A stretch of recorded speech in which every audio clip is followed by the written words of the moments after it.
안녕하세요. 결혼 기간 동안 사연글을 읽으며 무료함을 달래고 했던 30대 후반의 평범한 여성이에요. 글을 읽을 때는 시간을 때울 요량으로 읽었는데 이렇게 글을 쓰는 입장이 되니 이루 말할 수 없을 만큼 묘하고 착잡하네요. 글을 읽으면서 느낀 건 세상에 요상한 이혼 사연이 참 많구나 하는 거였어요. 경악스러운 사연도 있었지만 때로는 화가 나고 슬프고 웃긴 사연들도 있었죠. 아마 제 사연은 화가 나는 사연이 될 것 같네요. 그래도 함께 즐겨주셨으면 좋겠어요. 전 농사 짓는 아버지와 동네에서 작은 가게를 운영하는 어머니 밑에서 외동딸로 자랐어요. 농사라고 해봐야 크게 짓는 것도 아니었고 말 그대로 깡촌에서 컸어요. 학교를 가려면 고모가 계시는 시내로 나와야 할 정도의 시골이었죠. 그렇게 없는 집 딸이 삼수를 거쳐서 드디어 공무원이 됐을 때는 가족들이 너무도 좋아했어요. 우리 집에도 공무원이 생겼다고 말이죠. 집안 식구들에게 저는 자랑이었고 아주 야무진 구석이 있는 딸이었죠. 그래서 시집도 잘 갈 거라고 다들 생각한 것 같더라고요. 그래서인지 결혼에 대해서 부모님들이 엄청 간섭하고 그런 건 또 아니었고요. 남편은 유머 감각이 있는 사람이었어요. 저는 진지한 성격이지만 개그 프로를 좋아했고 그런 코드가 남편과 잘 맞았죠. 그래서 결혼이라는 일생일대 이벤트에 골인할 수 있었던 게 아닐까 싶어요. 이 결혼을 가장 축하해준 사람은 친정 식구가 아닌 시부였어요. 이야, 우리 집에 며느리가 아주 잘 들어왔어. 공무원이라니. 하나뿐인 아들놈 가방끈이 짧아 걱정했는데 며느리 정도면 걱정이 하나도 없겠어. 으하하하. 요즘이야 공무원에 대해 안 좋은 기사도 나고 힘든 직업이라는 소문도 나면서 경쟁률이 많이 떨어졌지만 결혼할 때만 해도 공무원은 여전히 알아주는 직업이었죠. 시부는 교장 선생님 출신으로 며느리로는 같은 교육자나 공무원을 원했는데 딱 그 원하는 상에 들어가는 며느리를 들였다며 기분이 좋으셨던 모양이에요. 그렇게 시부의 축복하에 결혼을 하게 됐죠. 하지만 모두가 축하해 준 건 아니었어요. 시모는 저를 매우 탐탁치 않게 생각했거든요. 이유는 간단했어요. 나는 너처럼 아무것도 없는 집안에서 큰 애들이 싫어. 그런 애들은 욕심은 많은 주제에 제대로 해내는 건 하나 없거든. 우리 아들이 너보다 학력은 좋지 않아도 우리 아들 정도면 어디서 빠지진 않는다. 그런데 왜 너 같은 애랑, 아휴, 대놓고 이렇게 말할 정도였으니 얼마나 싫어하는지는 눈에 뻔히 보일 정도였죠. 그래도 참을 수 있었던 이유는 시부가 있는 곳에서는 싫은 소리를 절대로 안 했기 때문이었어요. 그렇게 깐깐하고 날카로운 시모라도 시부가 있는 자리에서는 나서는 일이 없더군요. 며느리 사랑은 시부라는데 그 말처럼 저를 도닥여주시는 시부 덕분에 결혼 생활을 버틸 수 있었던 것 같아요. 남편은 참 재미있고 좋은 사람이었지만 한 가지 안 좋은 점이 있었어요. 평생을 부모님 돈으로 편하게 생활해서 그런지 경제관념이 아예 없다는 점이었죠. 결혼하고 1년 뒤쯤에 임신을 계획 중이었거든요. 빠르면 빠를수록 좋다고 생각했기 때문에 신혼부부를 대상으로 한 임신 전 검사며 이것저것 알아보는데 가장 중요한 게 뒤늦게 생각나더군요. 애를 낳으면 육아휴직을 쓸 텐데 그때 돈이 부족하면 어쩌나 하는 생각이요. 그래서 남편에게 넌지시 물었죠. 여보, 슬슬 돈 좀 아껴보는 게 어때? 그게 아니라면 좀 계획적으로 써보자. 지금 이 상태면 우리 임신하는 거 무리야. 육아휴직 급여가 생각보다 적어서 우리 생활비 충당이 안 되거든. 물론 남편이 줄였으면 가능한 일이었지만 그걸 굳이 말하지는 않았어요. 화를 돋우는 게 목적도 아닐 뿐더러 싸우고 싶지도 않았으니까요.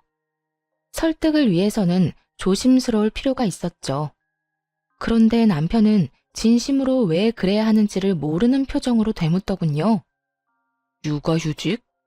돈 없으면 엄마나 아빠한테 달라고 하면 되지 뭐가 걱정이야. 내가 다 알아서 받아줄게. 그 말을 듣는데 한숨부터 나왔어요. 시부가 돈이 꽤 많다는 건 알고 있었죠. 결혼할 때 그것 때문에 고민도 꽤 했었거든요. 시댁과 친정의 경제 수준이 차이가 나서 결혼이 안 될 수도 있겠다고 생각했는데 그래도 제 직장 덕분에 잘 성사될 수 있었던 거였고요. 남편은 평생을 시부와 시모에게 돈을 받아가며 생활해서 그런지 부모님에게 돈을 타서 쓰는 거에 별다른 생각이 없더군요. 하지만 저는 대학생 때부터도 앞가림은 스스로 해야 했고 필요한 돈은 알아서 버는 게 생활이 된 사람이었죠. 어른들에게는 돈을 받는 것보다는 주는 게 더 일상적인 사람이었고요. 솔직히 남편의 말대로 시부모 돈으로 살 수도 있었어요. 하지만 사람 일이라는 게 모르잖아요. 그 두 분에게 갑자기 무슨 일이 생겨서 가진 돈을 모두 잃게 될 수도 있고 아니면 하루아침에 그 돈이 휴지 조각이 될 수도 있을 텐데 미리 조심하고 노후 대책을 세우는 게 좋지 않겠어요? 그런데 남편은 그런 생각은 일절도 안 하더군요. 이 성격을 고치지 않으면 늙어서까지 고생하겠다 싶어서 이참에 이런 생각 자체를 고치길 바랬죠. 나 정말로 궁금한 게 있는데 당신은 그 월급을 다 어디에다 써? 나한테 생활비 주는 거 말고는 순식간에 다 써버리잖아. 그거? 골프 치러 가거든, 내 친구들하고. 내기 골프 치는데 내가 매번 지는 바람에 매번 돈이 몇십만 원씩 날아가지 뭐야? 그래도 요즘에는 승률이 오르고 있으니까 나중에는 나도 받아먹을 수 있을 거야. 행복한 상상을 하는 듯 온몸으로 골프 치는 행위를 흉내내는 남편 놈을 보며 속이 부글부글 끓었네요. 남편은 잘 치지도 못하는 골프를 치고 다니는 것도 모자라 내기를 하며 골프를 쳤더라고요. 그게 자기를 뜯어먹으려는 지인들 속셈인지도 모르고 말이죠.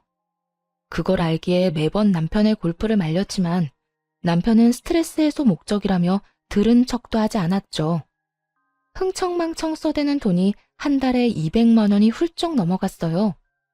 생활비보다 골프에 쓰는 돈이 더 많았죠.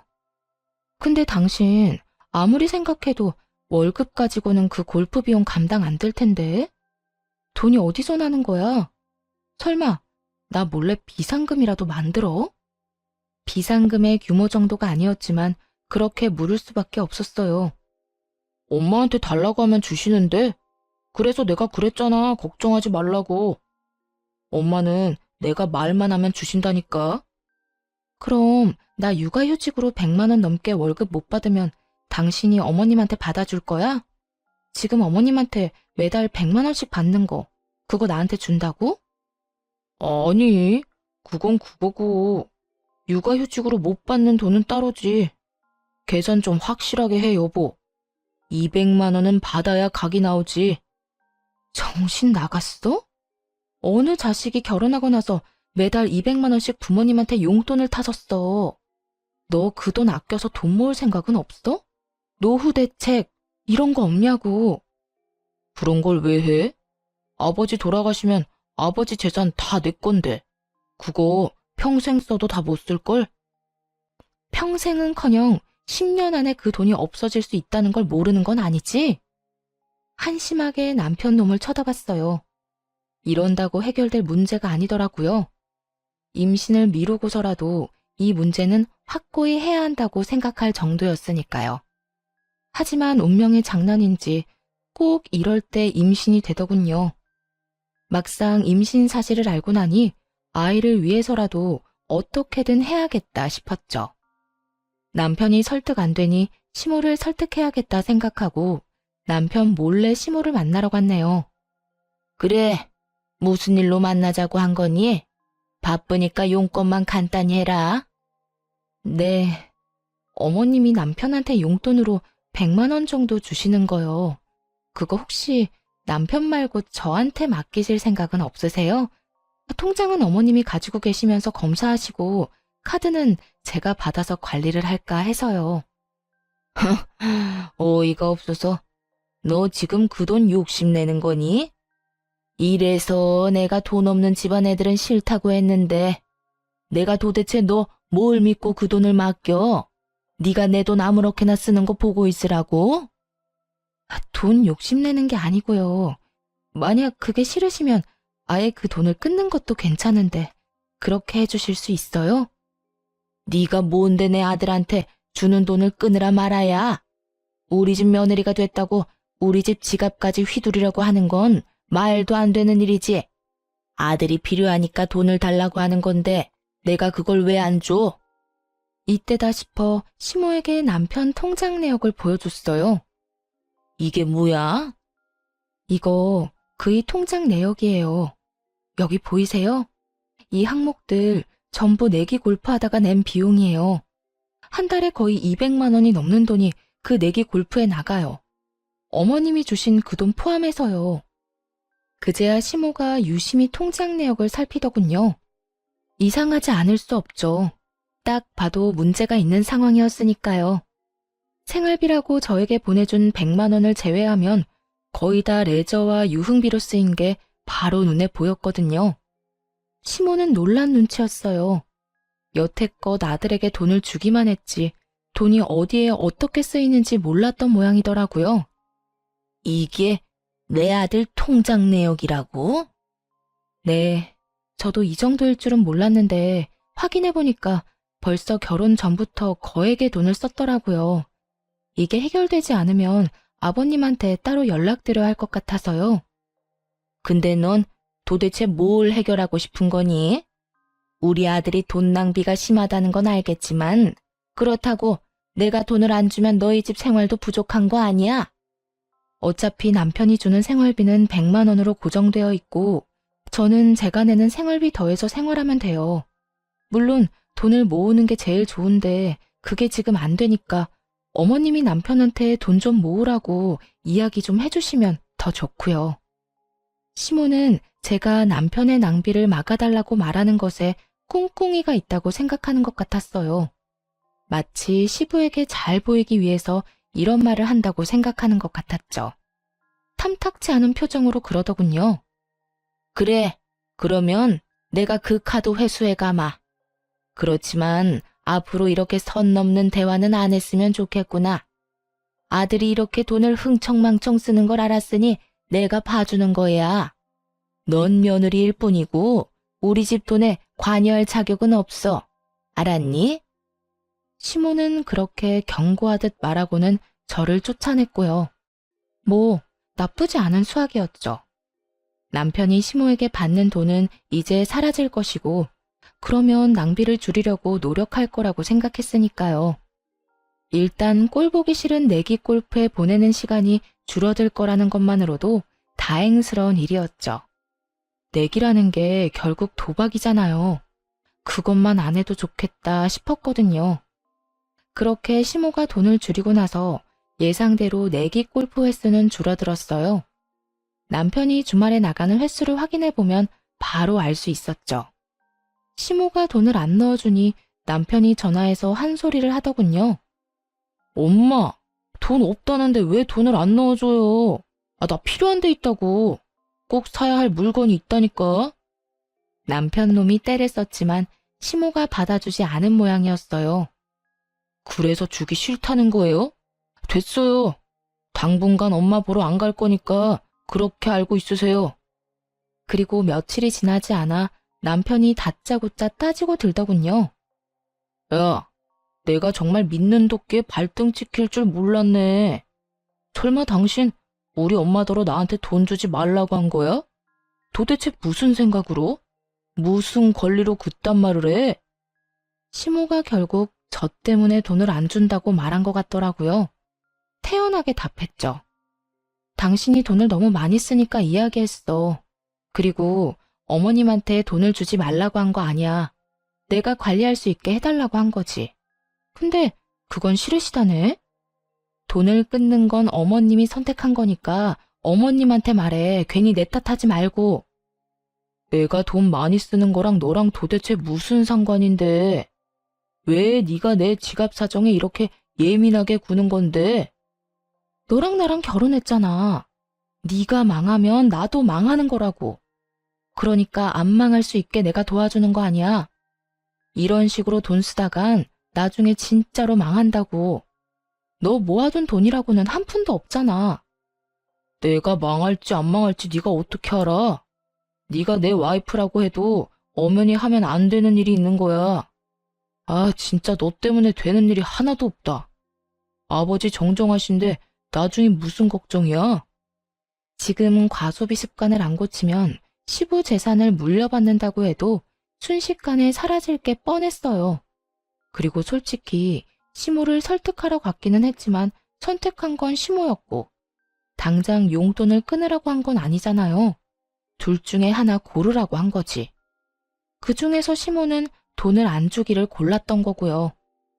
들어보니 저도 구구절절 옳다고 생각했는지 더 이상 그 일로 걸고 넘어지지는 않았어요. 하지만 갈수록 남편과의 사이는 점점 나빠지기 시작했죠. 그래도 처음에는 괜찮을 거라고 생각했어요. 시간이 지나면 남편도 이해해 줄 거라고 믿었거든요. 그리고 시모가 약속하기를 남편이 내기 골프를 하지 않으면 다시 돈을 주겠다고 하기도 했고요. 그 얘기를 굳이 남편에게 하지는 않았지만요. 그러면 그걸 빌미로 어떤 짓을 할지 모르니까요. 그렇게 임신 기간을 힘겹게 지내며 10달을 채우고 아이를 낳게 되었어요. 아이는 여자아이였죠. 시모는 여자아이를 낳자 오히려 좋아하는 표정이었어요. 남자애가 아니라서 다행이구나. 네 배에서 내 손자를 보는 꼴은 못 본다. 딸이면 정도 많이 안 갈 거고. 됐다. 수고했다는 말 듣고 싶은 건 아니지? 옛날에는 딸 낳으면 미역국도 못 먹었어. 기분도 나빴고 서럽기도 했어요. 예쁘게만 보이는 아이인데 시모에게 저런 이야기를 들어야 하다니. 굳이 이렇게까지 할 말인가 싶다가도 시부의 말에 마음이 풀리곤 했어요. 시부는 자타가 공인하는 손녀딸 바보였거든요. 아이고, 이 조그만 손 좀 보거라. 우리 손녀, 눈도 코도 입도 모두 조밀하게 예쁜 걸 보니 미인들 상이야. 시부의 눈에서는 꿀이 뚝뚝 떨어질 정도였죠. 그저 예뻐하는 정도가 아니었어요. 매일 전화해서 안부를 묻는 건 물론이고 필요한 게 없는지 항상 물어보셨죠. 괜찮다고 아무리 말해도 오실 때마다 한가득 선물을 준비해 오시고는 했고요. 한 번은 시부에게 물었던 적이 있었어요. 그렇게 손녀가 예쁘냐고 그랬더니 그러시더군요. 다르지? 시커먼 아들놈이랑은 전혀 느낌이 달라. 우리 집에 아들 하나 있는 거 그거 키울 때 내가 얼마나 고생을 많이 했는데. 어릴 때는 귀엽기나 했지 조금 크고 나니 머리 커졌다고 아버지 말은 듣지도 않고. 그럴 때마다 얼마나 속상했는지. 딸 있는 집 친구들이 얼마나 부러운지 몰랐다. 근데 네가 손녀딸을 안겨줬으니 너무 고맙고 행복하다 나는. 외아들을 키운 시부에게 손녀딸이란 존재는 감회가 새로운 모양이었어요. 시부는 그것도 모자랐는지 사진을 가지고 다니며 다른 사람들에게 자랑하기 바쁘셨죠. 그런 시부의 모습을 가장 못마땅하게 생각한 것은 바로 시모였어요.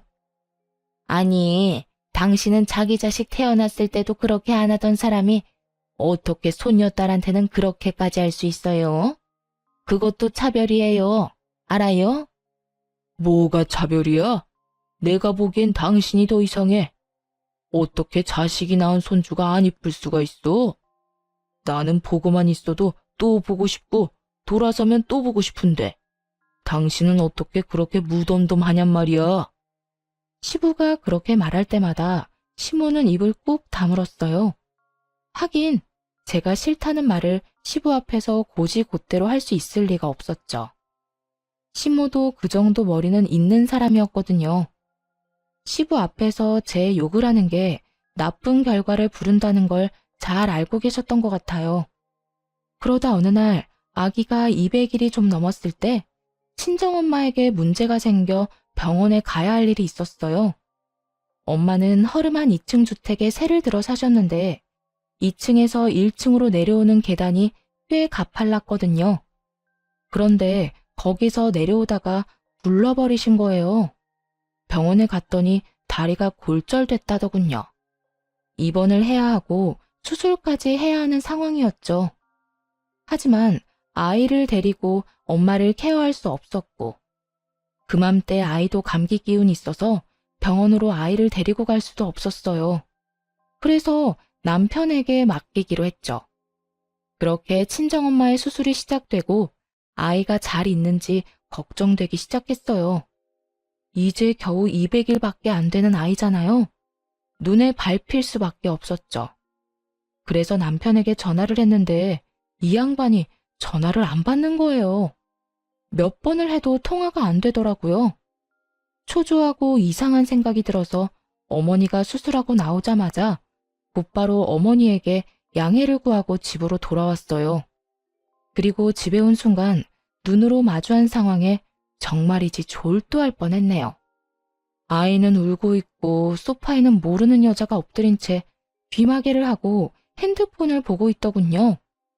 너무 놀라 그 여자에게 다가가 툭툭 치며 물었죠. 당신 뭐예요? 왜 우리 집에 있어요? 우리 남편은 어디 갔는데요? 그 여자가 깜짝 놀라 일어나는데 얼굴을 보니 앳되더군요.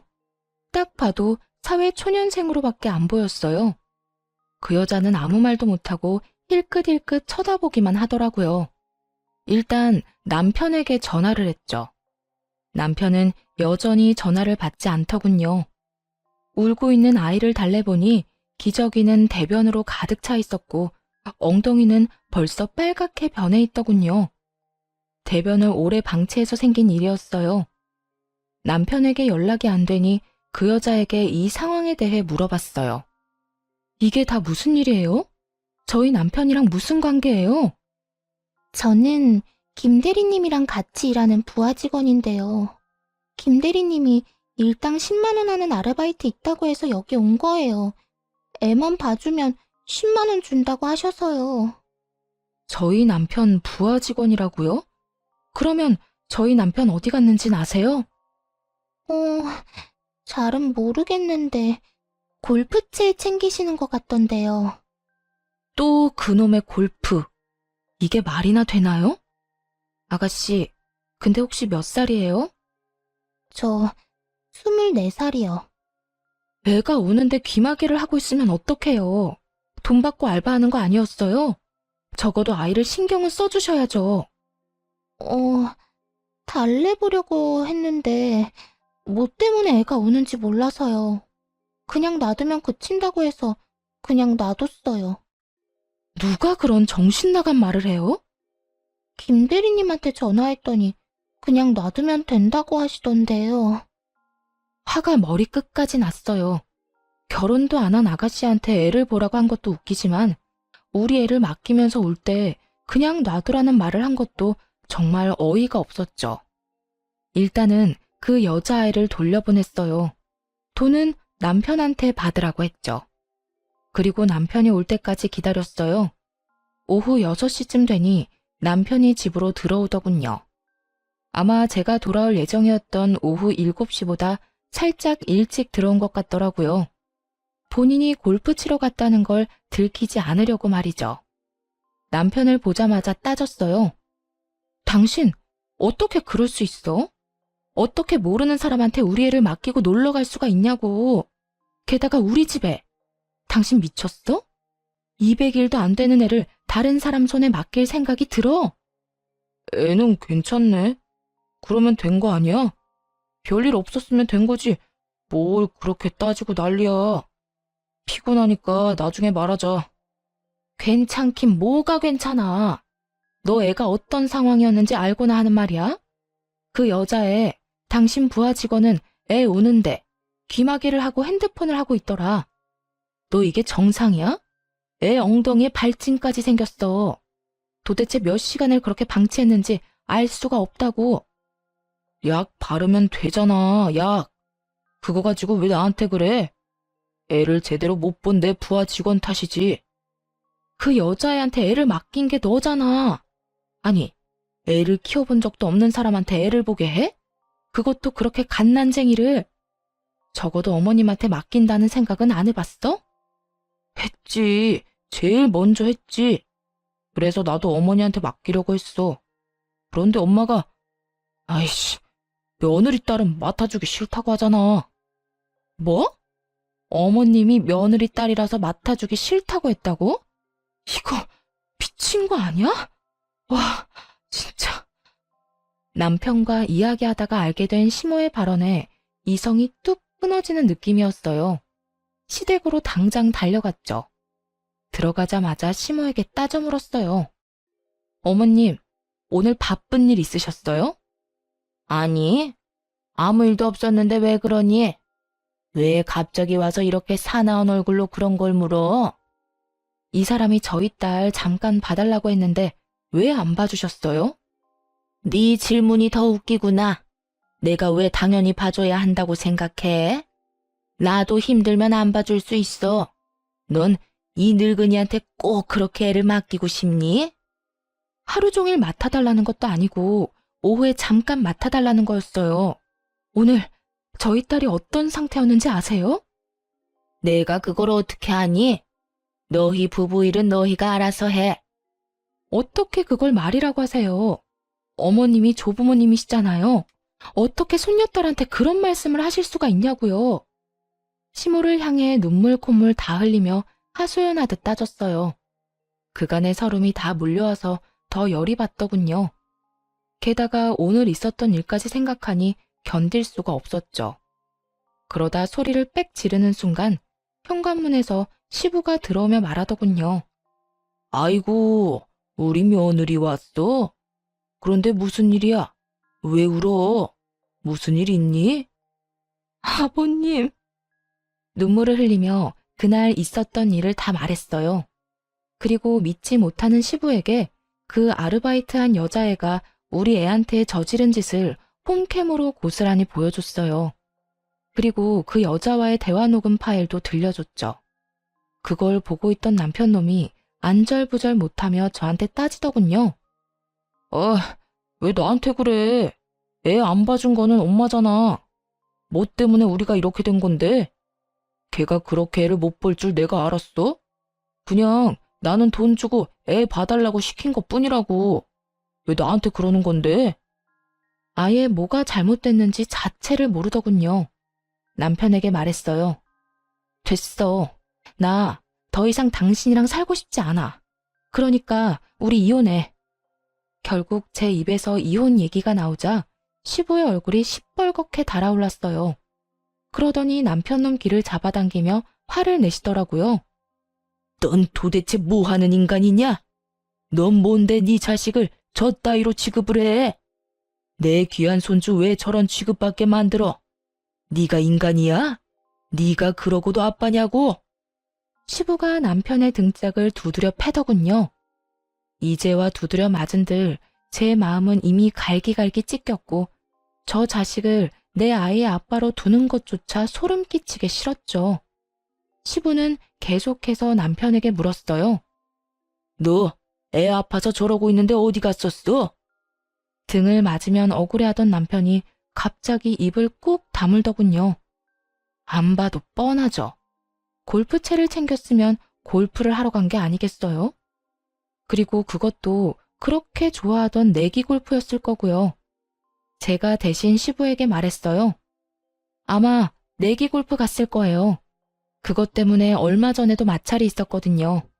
생활비로 나가는 돈 빼고는 거의 다 내기 골프에 써서요. 오늘도 거기 간 것 같더라고요. 이 말에 시부가 기가 막힌 듯 남편을 쳐다봤어요. 경악하는 눈빛으로요.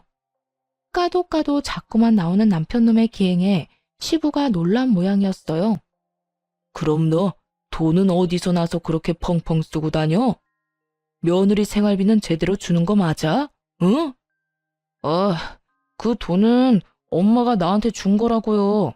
나한테 뭐라고 하지 마세요. 아니, 내가 받은 돈으로 골프 쳤다는데 왜 난리냐고요. 뭐 돈 빌려서 골프 치러 다닌 줄 아세요? 돈 없을 때 부모 돈 쓰는 거 당연한 거잖아요. 남편 대답에 기가 막힌 시부가 시모에게 따져 물었어요. 당신은 도대체 무슨 돈이 있어서 애한테 돈을 준 거야? 당신도 나한테 생활비 받아가잖아. 그 생활비로 애한테 돈 준 건 아닐 테고 무슨 돈이야? 아니, 애가 돈이 없다길래 그냥 저도 대출해서 빌려줬죠. 대출 받아서 돈을 줬다고? 이 정신 나간 여편네야. 돈이 없으면 나한테 이야기를 해야지. 왜 돈을 빌려서 내기 골프를 하게 돈을 줘? 아니, 내기 골프인 거 내가 알았으면 안 줬겠죠. 근데 그런 말이 없으니까 난 그냥 돈을 빌려다 준 거고. 아니요? 어머님 알고 계셨잖아요. 제가 다 말씀드렸잖아요. 남편 내기 골프하니까 돈 빌려주지 마시라고요. 그 말을 듣던 시부가 눈이 커지더니 시모에게 따졌어요. 당신 설마 아들이 내기 골프 친다는 거 다 알고도 돈을 빌려준 거야?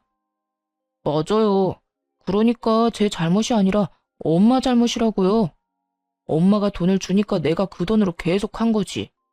엄마가 안 줬으면 안 했을 거라고요. 그걸 말이라고 해? 이 왼수 같은 새끼. 넌 부모 될 자격이 없다. 내가 웬만해서는 며느리랑 너랑 이혼 안 시키려고 했는데 네 꼴을 보니까 안 되겠구나. 이혼해. 차라리 이혼하는 게 내 손녀한테는 더 좋은 일일 거다. 아버지, 제가 무슨 잘못을 했다고요? 그걸 모르는 게 제일 큰 잘못이야, 이놈아. 그리고 당신은 지금 뭘 잘못한지 알고 있어? 우리 집안의 병균 같은 인간을 키운 게 당신이야. 손녀딸 미워할 시간에 자식 새끼 정신머리 안 고치고 뭐 했어? 결국 시부가 두 사람에게서 카드를 뺏어버렸어요. 모두 시부 명의의 카드였거든요. 시모가 제발 돌려달라고 매달렸지만 시부에게는 통하지 않았죠. 시부가 귀신 같은 얼굴로 말하더군요. 앞으로 두 사람한테는 내가 직접 용돈을 줄 거야. 어디 가서 함부로 돈 빌렸다가는 그 즉시 집에서 호적 파버릴 테니까 알아서 해. 그렇게 상황이 끝났네요. 결국 남편과는 이혼했고 시부는 저를 회유하려 했지만 받아들일 여유가 없었어요. 남편 얼굴을 다시 보는 것조차 벅차고 힘든 일이었거든요. 간곡히 부탁하는 시부를 보며 저 역시 간곡히 말씀드렸어요. 아버님, 남편은 공동 양육자예요. 저한테 무슨 일 있으면 남편이 우리 아이를 책임져야 한다는 뜻이고요. 그런데 저렇게 책임감 없는 모습에 이미 질려버렸어요. 그리고 앞으로도 믿을 수 없을 것 같아요. 제 마음 알아주셨으면 좋겠어요. 손녀딸을 누구보다 아끼는 시부는 말의 뜻을 정확하게 알아들으셨어요. 결국 시부가 제 의견을 존중해 주셨고요. 그런데 이혼 소송할 때까지도 정작 남편 놈은 태평하더라고요. 앞으로의 일들은 시부가 알아서 해줄 거라고 생각하는 모양이었죠. 사실 저도 그렇게 생각했고요. 시부가 합의를 해줄 수 있겠느냐며 찾아왔었거든요. 아가, 네가 많이 상처받고 힘든 건 나도 잘 안다. 그렇지만 그 미친놈도 내 자식이고 여기엔 내가 알고 지내는 사람이 많아. 최대한 조용히 이혼해주길 원하는데 그렇게 해줄 수 있겠니? 그러면서 시부가 건넨 조건은 생각보다 컸어요. 귀찮게 재산 분할 같은 거 하지 말고 너희 살고 있는 신혼집은 내가 우리 손녀를 위해서 너한테 주도록 하마. 어차피 내 명의 집이었으니 합의하면 바로 너한테 넘겨주마. 시부의 말에 남편 놈이 발악을 하더군요. 아니, 거기 우리 집인데 왜 저 사람한테 줘요? 앞으로 나는 어디서 살라고? 내가 뭘 그렇게 잘못했는데요? 입 안 다물어? 야, 이렇게 된 게 다 네 탓이잖아. 넌 우리 집으로 다시 들어가야지. 그 정신머리 뜯어고치려면. 시부의 그 말에 남편 얼굴이 하얗게 질리더군요. 제 버릇에 시부와 함께 사는 게 얼마나 힘든 일이겠어요. 생각해보니 결혼하고 나서 시부에 대해 남편이 하는 말을 돌이켜보면 좋은 말은 거의 없었어요. 전부 다 꼰대라거나 고지식하다거나 잔소리가 심하다는 말들이었죠. 그리고 그런 것들은 남편이 죄다 싫어하는 거였고요. 남편이 싫어하든 말든 이미 저는 이혼한 사람이고 제가 알 바 아니지만요. 위자료 겸 재산 분할로 시부 명의 아파트를 받게 됐으니 더 이상 그 인간들과 연관된 일도 없었죠. 이혼은 정말 평화롭게 마무리가 됐어요. 그렇게 몇 달쯤 지났을까요? 아이와 둘이서 잘 살고 있었는데 몇 달 뒤 전 시댁이 발칵 뒤집어지는 사건이 발생하게 됐어요. 친정엄마가 집에 오셨는데 살짝 흥분된 얼굴이시더라고요. 엄마, 무슨 일 있어? 야, 너 이혼 잘했어. 그 집 지금 난리 났다. 의아한 표정으로 친정엄마를 쳐다봤더니 엄마가 답답한 듯 말하더군요. 너 얼마 전에 네 시아버지 고혈압으로 쓰러진 거 알지? 그거야 알지. 전 남편도 참 불효자다 싶더라고. 도대체 아버지한테 어떻게 했으면 시아버지가 뒷목 잡고 넘어가? 근데 그게 다가 아니야. 너희 시아버지 병원 갔는데 거기서 진료받다잖아. 근데 간에 이상이 있었대. 간이 안 좋으셨구나. 아버님은 괜찮으시대? 아직까지는 팔팔하시더라. 근데 그게 문제가 아니야. 간 이식을 해야 하는데 네 전 남편이 자기가 하겠다고 나섰더라는 거야. 근데 검사 결과가 적합하지가 않았다네. 그런 일도 많잖아요. 자식이 부모에게, 부모가 자식에게 아무리 장기를 주고 싶어도 줄 수 없는 상황 말이죠. 그러니까 장기 이식을 사람들이 간절히 기다리는 거고요. 그걸 가지고 이렇게 호들갑 떠는 건 좀 아니라고 생각했는데 친정 엄마가 하는 그 뒷말이 더 놀라웠어요. 검사 결과만 안 맞는 게 아니고 너희 시아버지랑 너희 전 남편 부자지간이면 낳을 수 없는 혈액형이었더라고. 그게 무슨 말이야? 혈액형이 왜? 너희 시아버지가 O형인데 네 전 남편이 AB형이었더라. 알기로는 남편이 A형이었거든요. 너희 시아버지가 몰래 자기 아들이랑 친자 검사를 했나 보더라고. 근데 결과가 친자가 아닌 걸로 밝혀져서 너희 시어머니를 쥐잡듯 잡았대. 처음에는 애가 바뀐 걸 의심해서 친자 검사하라고 했는데 너희 시어머니가 절대 친자 검사 안 한다고 버텼다네. 진짜? 저야말로 충격이었어요. 시부가 제 아이를 그렇게나 좋아했으니 더했죠. 아마 이혼 전에 이 사실이 밝혀졌으면 살고 있는 이 집도 못 받고 길거리로 나앉았을 거예요. 그래. 근데 결국 너희 시어머니도 친자 검사했는데 둘은 모자 관계였다네. 결국 네 전 남편이 네 시어머니의 외도 증거가 된 거 아니니? 아버님 속이 말이 아니시겠네. 손녀딸을 그렇게 좋아하셨는데 아들이 자기 자식이 아니었다니. 근데 딱히 그렇지만도 않은가 보더라고. 남들 말로는 오히려 후련해 했다는데? 왜 후련해? 막 싸운 거 아니야? 진자식 아닌 거 알고 바로 네 시어머니와 이혼하고 아들 자기 자식 아니라고 소송했다더라고. 뭐라더라? 저런 후레자식이 내 자식이 아닌 게 당연하다고 했다던데? 그 이야기를 듣자 그제야 시부가 무슨 생각인지 알게 됐어요.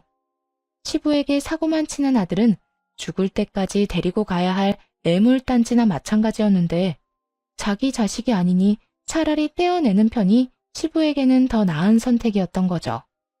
얼마 전 저희 이혼할 때도 아들놈 때문에 아파트를 며느리에게 줘야 했잖아요. 게다가 애물단지 아들 껴안고 살게 됐고 마누라는 마누라대로 지 자식 사고치는 거 막을 생각은 조금도 안 하고 오히려 나쁜 길로 인도하기까지 했으니 시부 입장에서는 둘 다 자기에게 전혀 도움 안 되는 인간들인 거죠. 핏줄이라는 이유로 평생 끌고 갈 짐이 사실은 내 짐이 아니었으니 버리기로 선택한 거고요. 근데 더 웃긴 거 이야기해 줄까? 너희 시어머니랑 네 전 남편, 네 시아버지가 소송 걸고 자기들 떼내려는 거 알자마자 발등에 불 떨어져서 너희 시아버지 찾아와서 울면서 빌었대. 근데 아버님이 받아줄 리 없지. 그 인간들 보는 앞에서 변호사 불러서 유언장 고쳤다고 하더라. 자기 죽으면 모든 재산 기부하겠다고. 네 시어머니는 이혼할 때 받을 재산 분할 기대하고 있었던 모양인데 너희 시아버지가 그 재산들 다 형제들한테 증여해버렸다네. 결국 이혼한 시모 앞으로 남은 건 갚아야 할 위자료와 전 남편이 열심히 땡겨 쓴 대출뿐이었죠. 그 이야기를 들으니 시부에게는 참 안타까운 마음이 들었고 남편 놈과 시모에게는 고소한 기분이 들었어요. 시부 하나 믿고 빨대 꽂던 두 모자가 버림받은 걸 보니 제 속이 다 시원하기도 했고요. 그런데 그 이야기를 들은 지 열흘쯤 뒤에 전 남편과 시모가 연락을 해오더라고요. 무슨 일이야? 무슨 일이긴.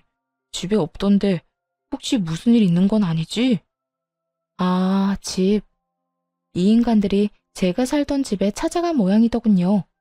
하긴 시부에게 쫓겨나고 자기 자식 아닌 것까지 소송당했는데 그 집에서 살게 해주지 않았을 테죠.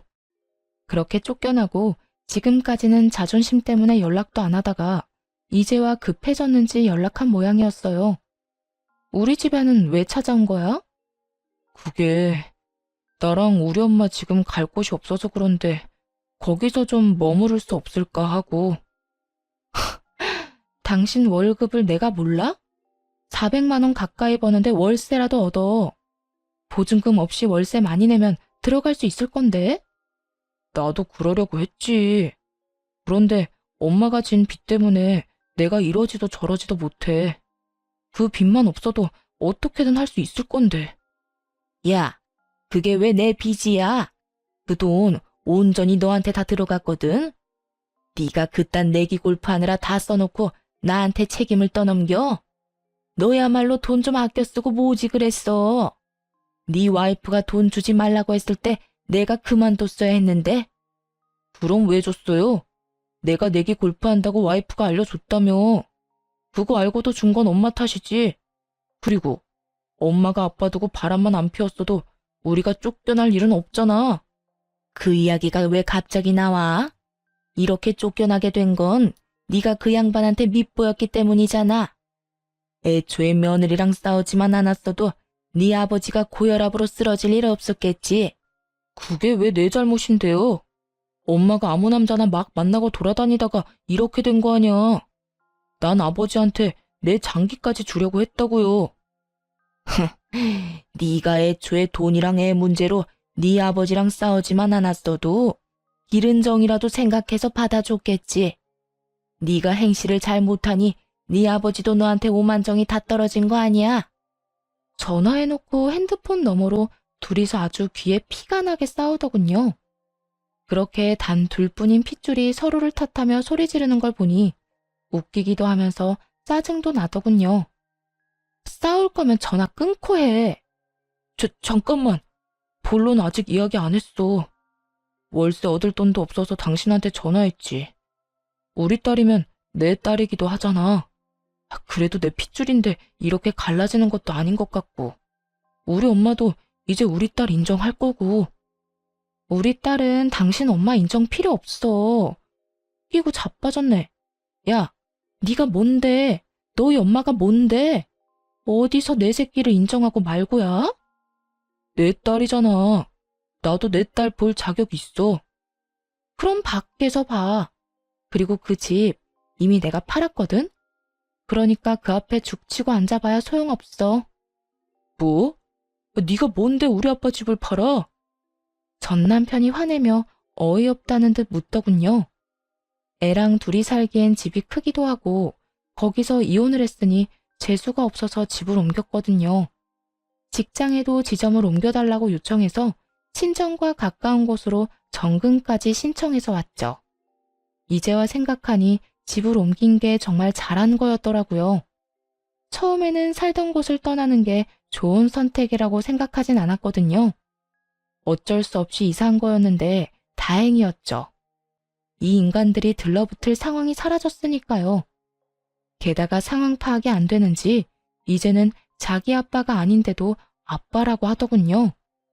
친생부인 소송을 통해 시부가 자기 아버지가 아닌 걸로 확정이 됐는데도 여전히 정신을 못 차린 모양이었죠. 그래서 따끔하게 일침을 놓았네요. 누가 너희 아빠야. 소송하고 아버님이랑 남 됐잖아. 그리고 그 집은 이혼할 때 내가 받은 거거든. 내가 팔든 말든 네가 상관할 바는 아니지. 우리 집에 빌부터 살 생각 때려치워. 나는 당신이랑 당신 엄마 드릴 생각 추호도 없으니까. 진짜 당신까지 이런 식이면. 뭐가 이런 식인데? 네 놈이 우리 딸만 잘 봤어도 당신 엄마가 당신 손녀만 봐줬어도 이럴 일 없었겠지. 내 탓하기 전에 네가 뭘 잘못했는지나 생각해봐. 그걸 모른다는 건 아직 네가 인간이 안 됐다는 뜻이니까. 그렇게 전 남편에게 톡 쏘아붙이고는 전화를 끊었어요. 그 뒤로도 계속 전화가 오는데 다 무시했고요. 받아서 좋은 소식은 전혀 아닐 테니 말이죠. 솔직히 전 남편이 시부 친자식이 아니라 하더라도 시부에게 깍듯이 대하거나 살갑게 대했다면, 아니 적어도 다른 사람 눈살 찌푸린 일 없이 평범하게만 살았어도 시부가 남편을 버릴 일은 없었을지도 몰라요. 배신감은 느끼겠지만 기른 정도 무시 못한다고 하잖아요. 게다가 자식이 둘도 아니고 하나뿐이라면 그 연세에 아들을 내쫓는 일은 못했을 거예요. 그런데 시부가 그런 아들을 후련하게 내쫓았다는 건 그만큼 전 남편에게 실망한 게 크다는 증거겠죠. 따지고 보면 이렇게 된 건 누구 잘못도 아닌 남편놈 잘못이겠죠. 그렇다고 시모가 잘했다는 건 절대 아니지만요. 적어도 아들이 남편 자식이 아닐지도 모른다는 걸 알았다면 아들이 남편 눈에 벗어나도록 만들지는 말았어야 하지 않나요? 더 엄하게 가르치며 교육자 집안의 아들답게 키웠으면 말년에 시부에게 버림받는 일은 없었을지도 모르죠. 어쨌든 그렇게 남편놈과의 악연은 그렇게 끊어졌어요. 솔직히 애 운운하며 저희 집 오겠다고 했을 때는 면접 교섭권이라도 쓸 거라고 생각했는데 그걸 원한 적은 단 한 번도 없었네요. 그놈이 쓰레기 같은 인간이라는 걸 다시 한번 깨닫게 됐죠. 어차피 만나게 할 생각도 없었으니 다행이라고 할지, 애를 찾지 않는 것을 탓해야 할지, 어차피 둘 다 참 짜증나더군요. 그래도 지금은 후련해요. 시간이 지날수록 좋아지고 있고 또 익숙해지고 있거든요. 글 읽는 분들 중에 무료함을 달래려고 읽는 분도 있겠지만 이혼 고민을 하면서 사연글을 읽는 분도 계실 거예요. 그런 분들에게 말해드리고 싶네요. 항상 힘들지만은 않다고요. 오히려 시간이 지나면 더 좋은 일이 생길 수 있으니 정말 아니다 싶으면 용기를 내보는 것도 좋은 선택이라고요. 긴 글 읽어주